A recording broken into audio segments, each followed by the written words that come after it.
Namaskar. The topic which I am going to deliver a lecture is on igneous rocks. The contents of this lecture includes introduction, extrusive forms of igneous rocks, intrusive forms of igneous rocks, textures of igneous rocks, classification of igneous rocks, some igneous rock types and conclusions. Let me start with the introduction of igneous rock.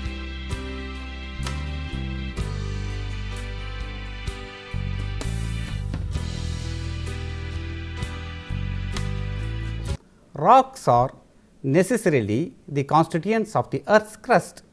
The crust of the earth, however, is said to have been formed first due to the solidification of the uppermost layer of the molten planet. It may be stated, therefore, that the first formed crust of the earth was obviously the product of consolidation of the molten silicates, that is magma, and these may accordingly be described as the igneous rocks. Such rocks are also known as primary rocks, since these were the first formed rocks on the surface of the earth. Thus, igneous rocks are the products of consolidation of magmas, that is the molten silicates which underlie the solid crust of the earth. Igneous rocks are the most important of the three types. Igneous rocks are named after the Latin word igneous, means fire. They are formed by the solidification of molten matter called magma on cooling. Magma is formed at unknown depths in the earth's crust and the upper mantle. It may flow out on the surface from volcanoes as lava or may solidify below the surface.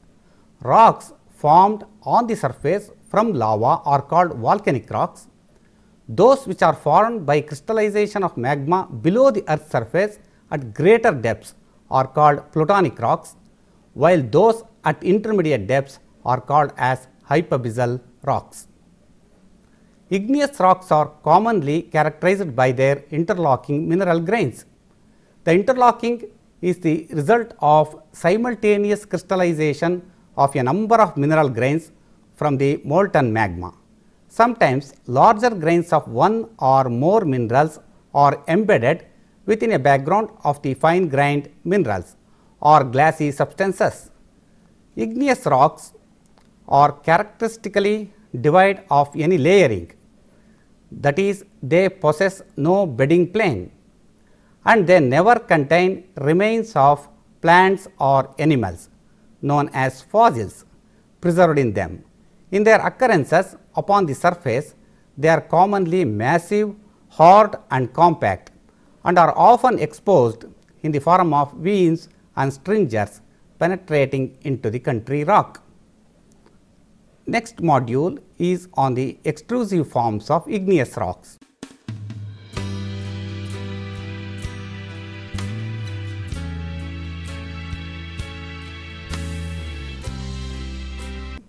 The extrusive rocks bodies like the lava flows come upon the surface and appear to have spread themselves in the form of sheets.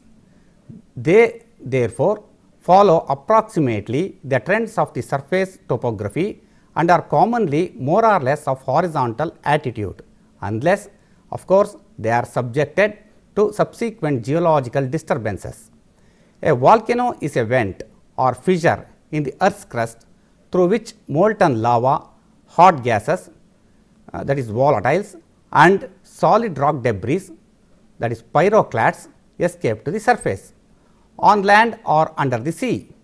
Volcanoes are classified as fissure type and central type.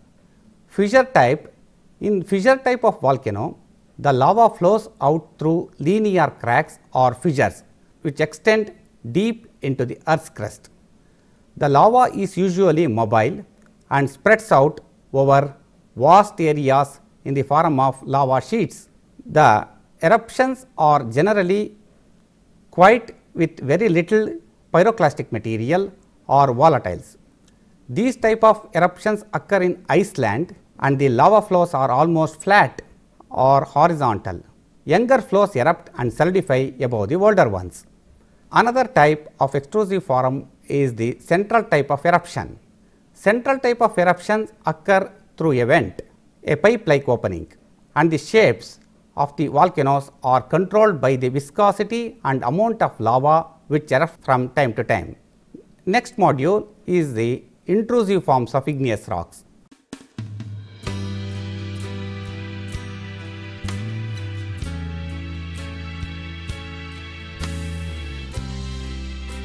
Intruding magmas may occupy spaces and openings of various shapes and sizes. Sometimes these openings, such as fissures, joints, etc., may be pre-existing. Very often, however, the openings are created due to the forceful injection of the invading magma. The shape of deep-seated plutonic bodies also depends on the rate and manner in which the melting takes place to form magma. Some of this magma may even solidify at the site of formation, that is called in situ, with little or no transport. Forms of intrusive igneous rocks are termed as concordant when the rocks penetrate along and remain parallel to the structure of the rock that is intruded. The term discordant is used to describe igneous rocks that cut across the structure like bedding planes of the surrounding rock. Discordant igneous rocks or forms include dikes, volcanic necks, batholiths, stalks and bosses, whereas concordant igneous bodies includes sills, batholiths, stalks, bosses, laccolith, lopoliths and pacholiths. Now, we will discuss each one separately. Dikes are discordant tabular shaped igneous intrusions. When exposed, they exhibit thicknesses varying from a few inches or centimeters to even 100 meters or more. Thickness rarely exceeds 50 meters. Dikes often occur in swamps where they may form a network or pattern of interconnected dikes and sills. Sometimes dikes may form a radiating pattern. Dikes are of common occurrence in the coal fields and associated tracts in India. Sills are similar to dikes, except that they are concordant and often have a horizontal or near horizontal disposition. Otherwise, in dimensions they are similar to dikes and often occur in combination with dikes. Lamprophire and mica peridotite sills occur in the coal fields of the Damodar Valley area in India. Sills and dikes commonly occur in mutual association. Sills originating from dikes and dikes from sills. Thus, they often give rise to a network of intrusions within the country rock in the range of shallow depths and are brought to view due to the erosion of the overlying rock masses. Dikes commonly occur in groups and such groups may exhibit radiating, arcuate or any other pattern. Any arcuate dike occurring more or less in the form of a complete or nearly complete circle may be called a ring dike. Sometimes sheets of igneous materials are found to occur in the form of inverted coaxial cones with thin layers of country rocks lying between them, and such sheets may conveniently be designated as cone sheets. Both cone sheets and ring dikes have exactly or nearly circular outcrop on the surface, but while ring dikes are nearly vertical. The cone sheets necessarily show some amount of dip towards the apex of the cone. Studies have shown that cone sheets and ring dikes are formed respectively due to rise or fall of pressure of magma within the subcrustal magma chambers, with consequent development of cracks along suitable directions and their filling in with the uprising magma. The next form of igneous rock is the laccolith. Laccoliths are concordant igneous bodies with their lower surface flat and upper surface arched in the form of a dome. Such bodies are naturally formed due to the accumulation of viscous magma underneath the rocks occurring upon the surface, the latter being pushed upwards to make room for the mass. Laccoliths may have dikes or sills acting as their feeders. Next is lopoliths. Lopoliths are concordant igneous bodies with their shape more or less similar to that of a saucer. That is, the central portion of the mass is thicker while it thins out towards the periphery, and are produced due to the collapse of the rock beds in any region and consequent uprise of the magma through the collapsing layers. The avenue for the uprise of a lopolithic mass occurs in the form of a dike.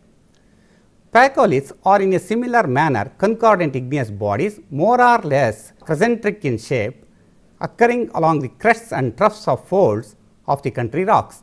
These are produced due to the accumulation of igneous materials along the crests and troughs of folds, since these are the zones of minimum stress in the folded region, while the limbs on either side are necessarily subjected to a greater amount of stress. Next is volcanic necks. Volcanic necks are igneous masses that will fill up the vents of the ancient volcanoes.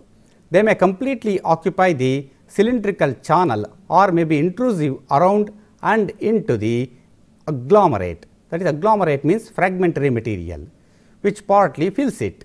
Volcanic necks may throw off sills and dikes into the surrounding strata and may sometimes even pass laterally into lava flows. Next type of igneous bodies are the batholiths, stalks and bosses.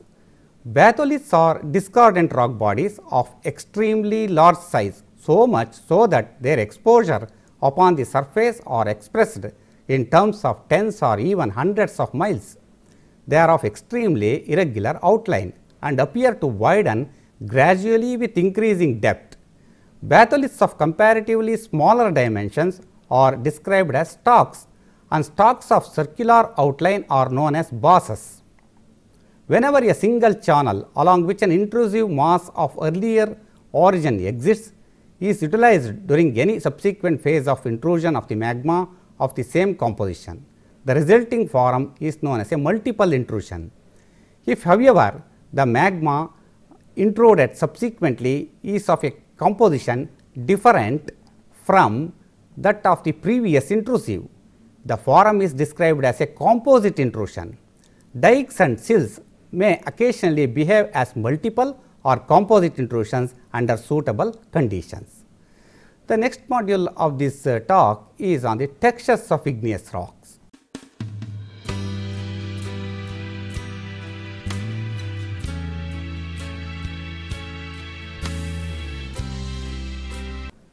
The main factor that determines the texture of an igneous rock is the cooling rate, that is dT by dt. Other factors involved are the diffusion rate, the rate at which atoms or molecules can move or diffuse through the liquid, the rate of nucleation of new crystals, that is rate at which enough of the chemical constituents of a crystal can come together in one place without dissolving, the rate of growth of crystals, the rate at which new constituents can arrive at the surface of the growing crystal. This depends largely on the diffusion rate of the molecules of concern. In order for a crystal to form in a magma, enough of the chemical constituents that will make up the crystal must be at the same place at the same time to form a nucleus of the crystal. Once a nucleus forms, the chemical constituents must diffuse through the liquid to arrive at the surface of the growing crystal. The crystal can then grow until it runs into other crystals or the supply of chemical constituent is cut off. All of these rates are strongly dependent on the temperature of the system. First, nucleation and growth cannot occur until temperatures are below the temperature at which equilibrium crystallization begins. In the diagram shown below are hypothetical nucleation and growth rate curves based on the experiments in simple system. Note that the rate of crystal growth and the nucleation depends on how long the magma resides at a specified degree of undercooling. So, that is T is equal to capital T is equal to T subscript m minus capital T, and thus the rate at which temperature is lowered below the crystallization temperature. Three causes are shown to understand the textures of igneous rock. One, for small degrees of undercooling, region A in the figure to the right, the nucleation rate will be low and the growth rate will be moderate. A few crystals will form and grow at a moderate rate until they run into each other. Because there are few nuclei, the crystals will be able to grow to relatively large size and a coarse grained texture will result. This would be called a pheneritic texture. At larger degrees of undercooling, the nucleation rate will be high and the growth rate also high. This will result in many crystals all growing rapidly, but because there are so many crystals, they will run into each other before they have time to grow, and the resulting texture will be a fine grained texture. If the size of the grains are so small that crystals cannot be distinguished within a hand lens, the texture is said to be aphanitic. At high degrees of undercooling, both the growth rate and nucleation rate will be low. Thus, few crystals will form and they will not grow to any large size. The resulting texture will be glassy with a few tiny crystals called microlites. A completely glassy texture is called holohyaline texture. Two stages of cooling, that is slow cooling to grow a few large crystals followed by rapid cooling to grow many smaller crystals, could result in a porphyritic texture, that is a texture with two or more distinct sizes of grains. Single stage cooling can also produce a porphyritic texture. In a porphyritic texture, the larger grains are called phenocrysts and the material surrounding the phenocrysts is called ground mass or matrix. In a rock with a pheneritic texture, where all grains are about the same size, we use the grain size ranges shown to the right of this presentation, that is less than 1 mm fine grained, 1 to 5 mm medium grained, 5 to 3 centimeters coarse grained, more than 3 centimeters very coarse grained. In a rock within a porphyritic texture, we use the above table to define the grain size of the ground mass or matrix, that is 0 to 0.3 mm, it is called microphenocrysts, 0.3 to 5 mm, it is called phenocrysts, more than 5 mm, it is called megaphenocrysts. Another aspect of the texture, particularly in medium to coarse grained rocks, is referred to as fabric. Fabric refers to the mutual relationship between the grains. Three types of fabric are commonly referred to. Number 1, if most of the grains are euhedral, that is they are bounded by well formed crystal faces, the fabric is said to be eudomorphic granular. Number 2, if most of the grains are subhedral, that is they are bounded by only a few well formed crystal faces, the fabric is said to be hypidiomorphic granular. Number 3, if most of the grains are anhedral, that is irregular, that is they are generally not bounded by crystal faces and the fabric is said to be allotriomorphic granular. If the grains have particularly descriptive shapes, then it is essential to describe the individual grains.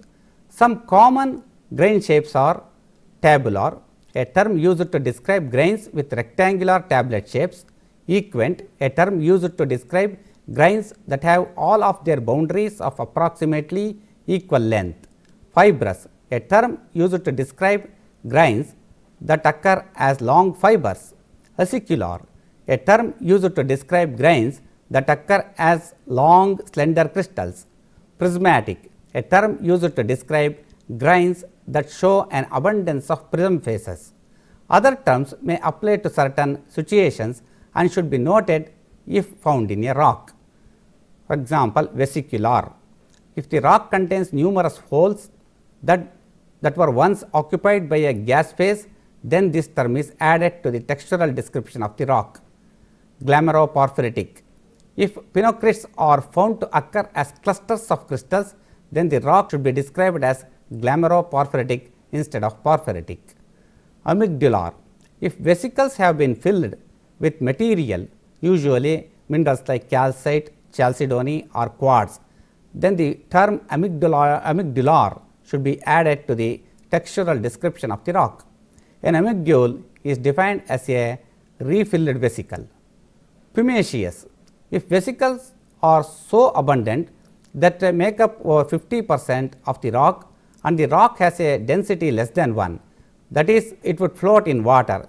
In fact, these pumice rocks are also called as rocks that floats on water. Then the rock is a pumiceous one. Scoriaceous. If vesicles are so abundant that they make up over 50% of the rock and the rock has a density greater than 1, then the rock is said to be scoriaceous. Graphic.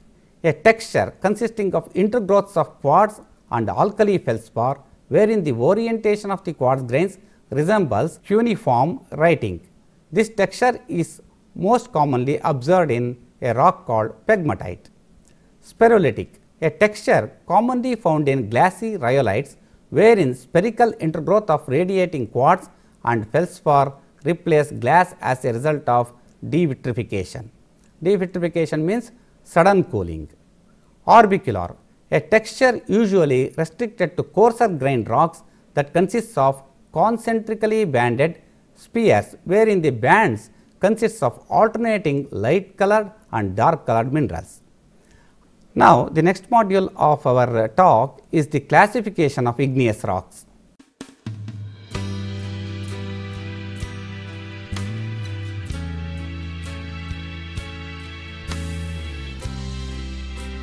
The classification of the igneous rocks are done considering the following points.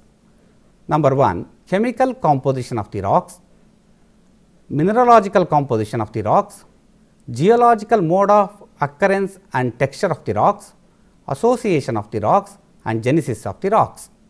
Igneous rocks vary in their chemical composition between wide limits. Thus, the rocks like granite may contain about 70% to 80% of silica and very little quantities of iron, magnesia and lime, while at the other extreme end there are rocks like peridotite, dunite, etc., which often contain about 35% to 40% of silica and larger quantities of iron, magnesia and lime.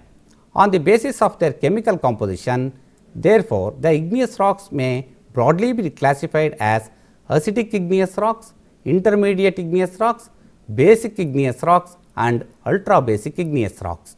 The acidic igneous rocks contain more than 66% of silica, while the intermediate rocks are said to have a silica percentage lying between 55% and 66%.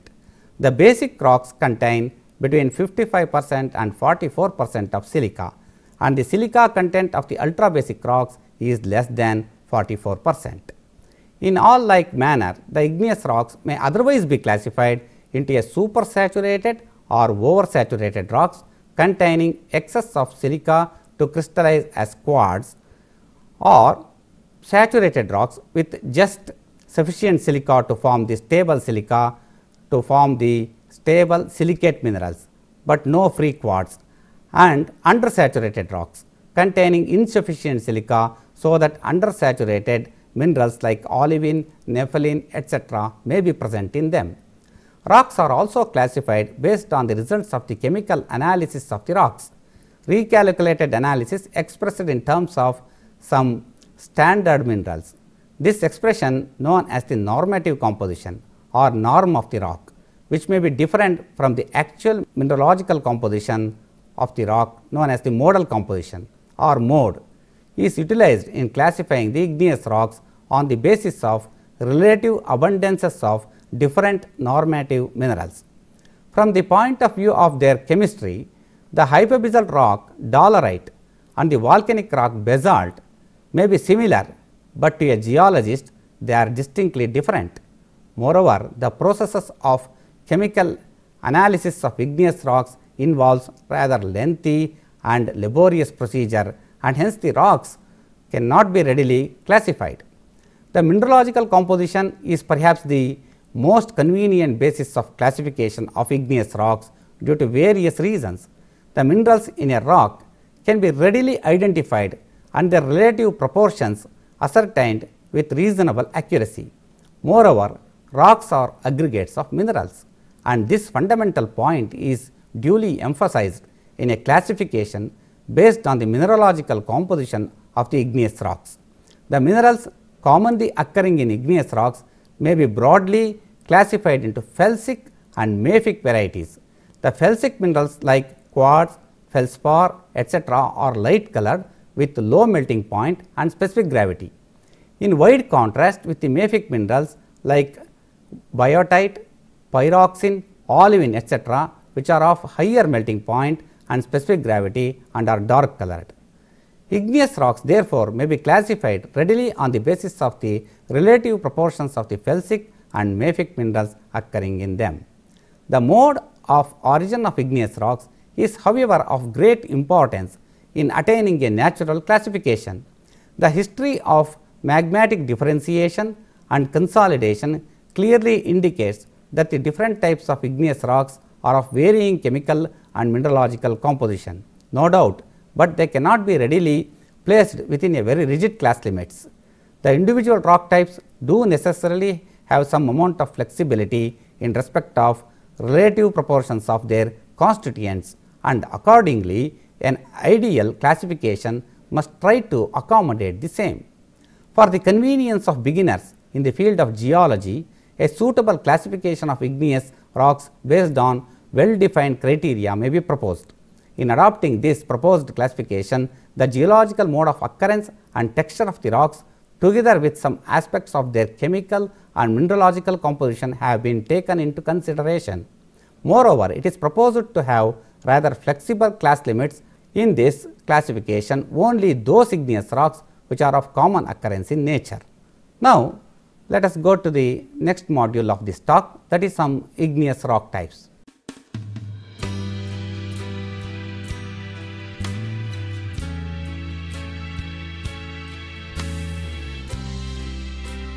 Dunite is a plutonic igneous. It is grey to olive green in color, it is coarse grained and it is a phaneritic plutonic igneous rock of ultramafic composition comprising greater than 90% olivine with minor pyroxenes and chromite. Dunites are olivine rich and members of the peridotite group of mantle derived rocks. Dunites are also called as monomineralic rock. Gabbros. Gabbros consists fundamentally of calcic plagioclase with dominantly clinopyroxene, that is augite. The plagioclase content usually exceeds the mafic minerals, thus making up to 60% of the whole rock. Other accessories are few in number, usually ilmenite, ilmenomagnetite, magnetite, spene, etc. They occur as auxiliary minerals in gabbros. Many gabbros show coarse grained hypidiomorphic granular texture, but some gabbros show ophitic or subophitic texture. Many gabbros occur as minor intrusives, namely stalks and bosses, but large volumes of gabbro are developed as conspicuous member of layered complexes. Cyanides are plutonic igneous rocks and exhibit hypidiomorphic texture. Cyanides are essentially made up of K-feldspar and ferromagnesian minerals like pyroxenes or hornblende or biotite along with auxiliary minerals, whereas diorites are made up of plagioclase feldspar and pyroxenes or hornblende or biotite with subordinate amounts of auxiliary minerals. Granites are coarse grained leucocratic to mesocratic rocks consisting essentially of quartz, normally ranging from 20 to 40% by volume. Alkali feldspars and plagioclase, though relative proportion of the two feldspars may vary. The other common minerals are biotite and are muscovite, hornblende. The auxiliary minerals include apatite, zircon, tourmaline, etc. Most of common granites have mafic minerals of the order of 20% by volume. Rhyolites are volcanic equivalents of granites with quartz, alkali feldspar more than 65% of total feldspar and sodic plagioclase less than 35% of total feldspar. They are fine grained and distinguished from microgranites by their grain size, and the grain size are irresolvable with the naked eye. Andesite is an aphanitic or more often porphyritic extrusive igneous rock with an intermediate composition similar to that of plutonic diorite. Plagioclase, hornblende and minor pyroxenes will be present in that. Basalts are the most widely distributed of all volcanic rocks, occurring as lava flows because they are very mobile in nature. The term basalt is used collectively to the fine grained equivalents of gabbros. Ideally, basalts consists of plagioclase and pyroxene. Opaque minerals like magnetite and ilmenite are usually always present. Olivine is also present in most basalts, and such basalts are called as olivine basalts. Pegmatites are very coarse grained rocks composed of quartz, feldspar and micas, much similar to granitic in composition, but in texture they vary. Pegmatites usually shows intergrowth texture. Dolerites are very fine to coarse grained hypabyssal igneous rocks showing ophitic to subophitic fabric. Essentially, it is made up of plagioclase and pyroxene with other auxiliary minerals. Now, coming to the last section of this talk, that is on conclusions.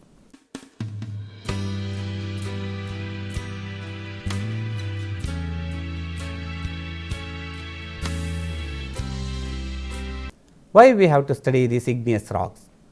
Igneous rocks are the products of natural cycle of events.